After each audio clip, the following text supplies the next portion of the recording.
Урматтуу президент, урматтуу Садыр Нуркожоевич.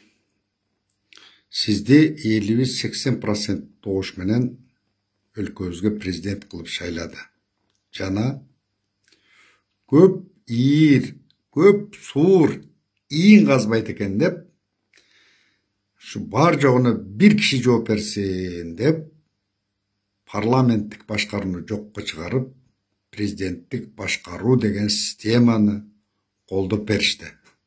Бул деген сөз өлкөбүздө болуп аткан бүтүндөй орчундуу иштерге, майда чүйдөсүнө чейин керек болсо, сиз керт башыңыз менен жооп бересиз.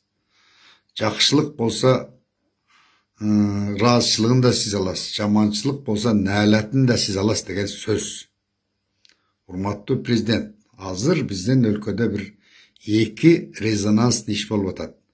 Бул Адахан Мадумаровго байланыштуу бирөөсү, экинчиси Ураимов Мирланга байланыштуу. Албетте өлкөбүздө көптөгөн мындай иштер болуп атат, бирок ошолордун ичинен дагы ушул экөөнө бүгүнкү күнү өтө бир элибиз каттуу көңүл буруп турат.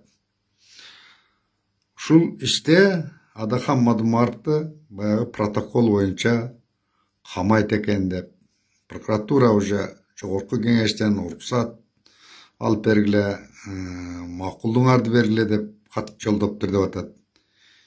Эми мен көп эле юрист эмесмин, бирок мен деле түшүнөт болушум керек. Протокол деген бул намерение деген сөздүн синоними да, ушундайбы? Протокол деген. Дүйнөлүк практикада айрыкча границаларга байланыштуу нерселер бул протокол, потом бул парламенттен ратификациядан өтүш керек. Анан президенттер кол койгондон кийин гана ошол границага байланыштуу иштер ишке ашыш керек.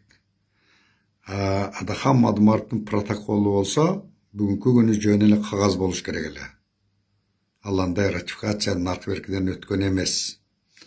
Балким ошол учурда, ошол жылдары балким ошол керектир эле да.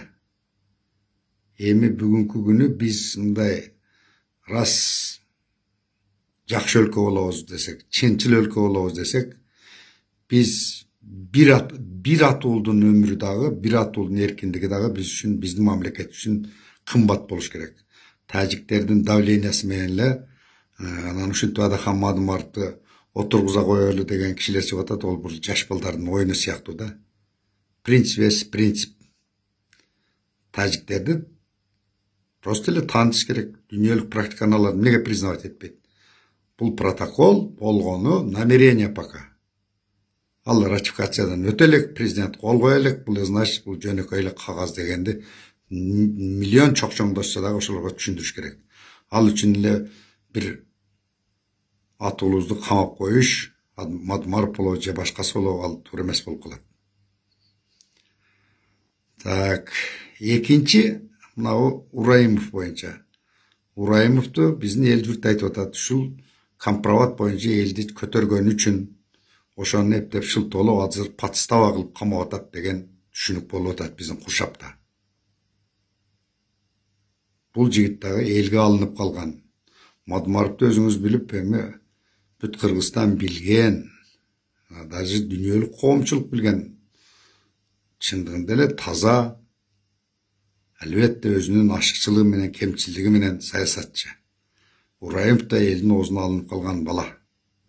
Ошондуктан ушулардын тагдырына байланыштуу иштерди өзүңүздүн көзөмөлүңүзгө алышыңызды мен суранам.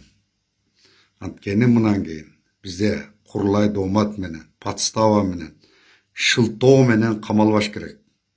Камалуу деген бул оор иш. Камалуу деген оор иш. Буга сөзсүз себеп болуш керек. Орчундуу себеп. Өтө эле зыян кыла турган себеп болуш керек. Ал эми бирөөнүн давлениясы менен эле бир бала болуп калган, ал туура эмес.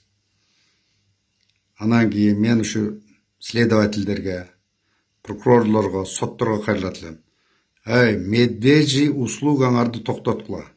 Бирөөнү камап берип жагынганыңарды токтоткулаган. Туура иш болсо камабаш керек. Bul günlerde ötüp ketet.